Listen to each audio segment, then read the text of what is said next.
Assalamu alaikum wa rahmatullahi wa barakatuh. Welcome back to another edition of the Papa D's Cooking Show. I'm sure very often you've walked into the supermarket and you see these beautiful greens always presented there for your soups. But you don't even touch them. And why? Because you know this is a 2-hour job. If you've got to get into preparing a fresh vegetable soup, you're going to need like 2 hours minimum. And if you're adding meat to it, then you've got to add another 2 hours to that. So it's almost a 4-hour thing. I'm going to just go through some of our ingredients here, and then you can see how easy it is to prepare a beef and vegetable soup. If you want vegetable only, that's your pleasure. But this is what I'm using. I'm also using bony meat. So firstly, I have to adhere to that golden rule of Indian cooking, and that is that you should always braise your meat before you start cooking.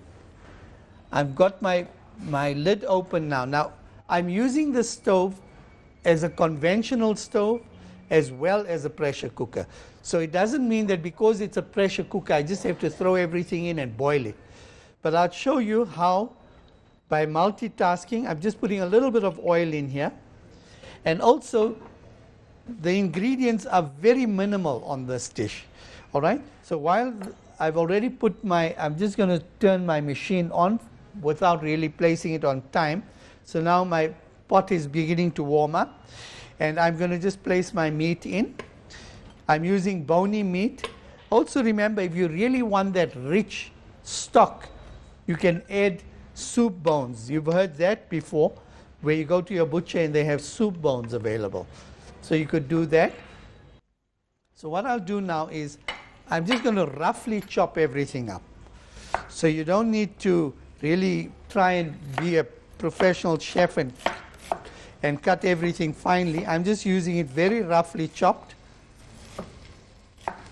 So I'm just giving my meat a little stir around. You see, the nice thing here is that, you know, as I've mentioned on other programs as well, if you're cooking a proper curry, then you'll notice, see how nicely the meat is searing already on the one side. So you see, I've actually used this as a conventional cooker as well as a pressure cooker. So I didn't have to say, let me do phase 1 on my stove and then come back here. So this is done. I'm going to add, for this soup, because it's so mildly spiced, the main ingredients are really pepper and salt. But just for the little bit of oomph, I'm putting a little bit of ginger garlic paste, like half a teaspoon.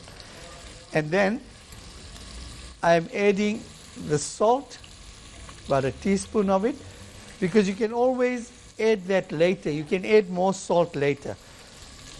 Now, pepper is quite overwhelming, so I'm using half a teaspoon of the coarse black pepper, and I'm only using a quarter teaspoon of the fine white pepper, and I'll use a whole teaspoon of aromat. That'll actually give me a nice texture on the end. I'm going to give it a bit of a stir around.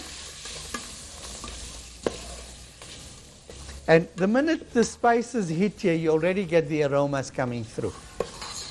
The guys in the studio are already waiting for the meal to come out. So my meat is ready, and now I'm going to start adding my vegetables.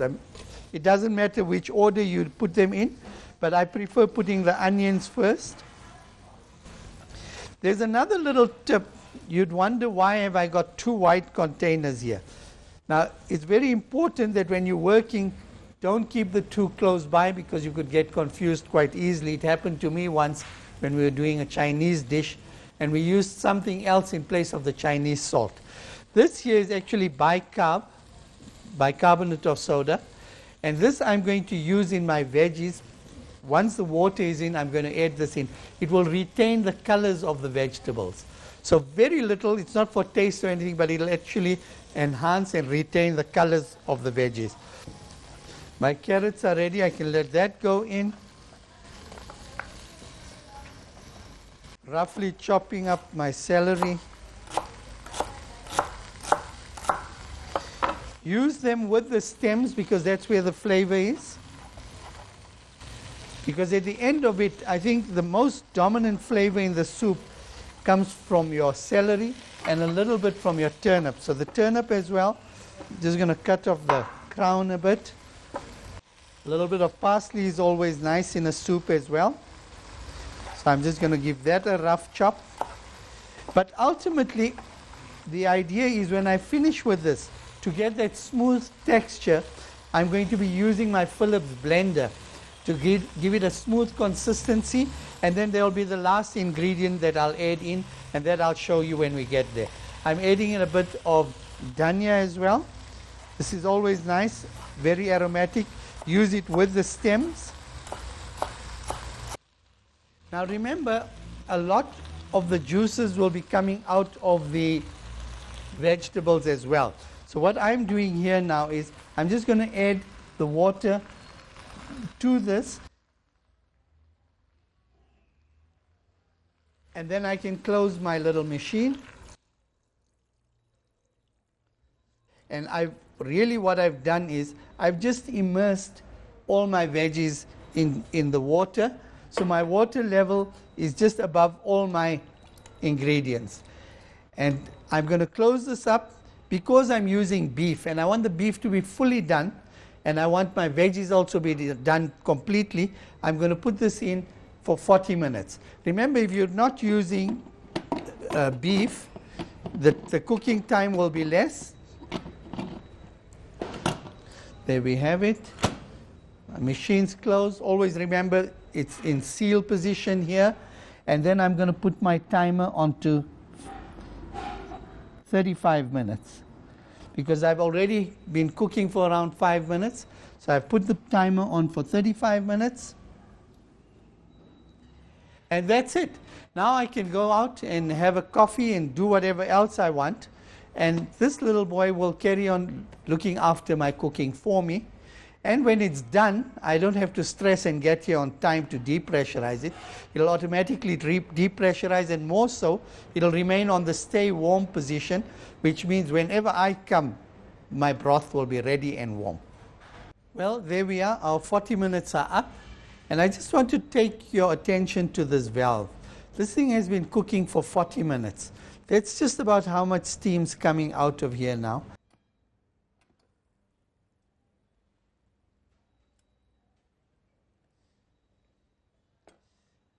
Can you see the texture of all the veggies? They're all fully done. Just to show you, your potatoes usually are hard, but as you can see, that's gone soft. Carrots are usually hard. That's gone soft. And most importantly, the meat. Again here, meat is coming right off the bone. Now, you could actually serve this just like this if you like your veggies whole. But what I want is a smooth vegetable soup. So what I'm going to do now is just remove the veggies from here and put them into my little Phillips blender here and blend them and smoothen it to a consistency that I like.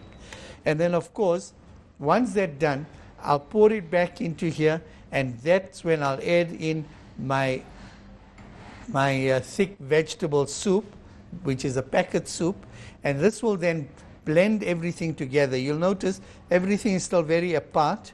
Each ingredient is completely separate, right? So I want to bring them all together so that all the flavors are mixed at one time when you take a dollop of the soup. You can decide what consistency you like.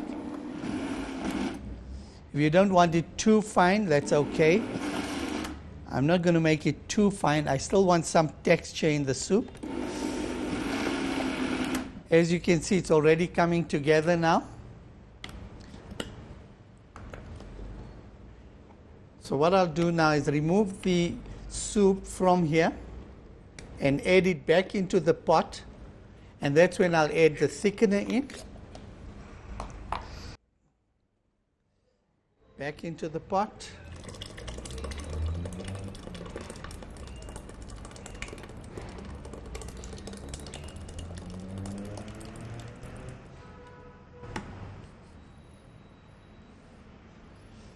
That's done.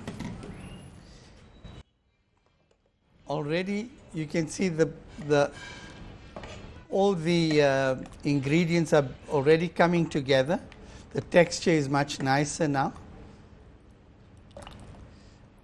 But just to finish it off, give it that shine and hold them all nicely together, I'm going to add in some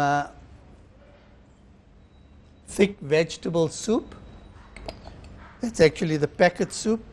For that amount, I'm going to use around 2 spoons. But remember to mix this in cold water, otherwise it's going to become lumpy. I made that into a fine mixture.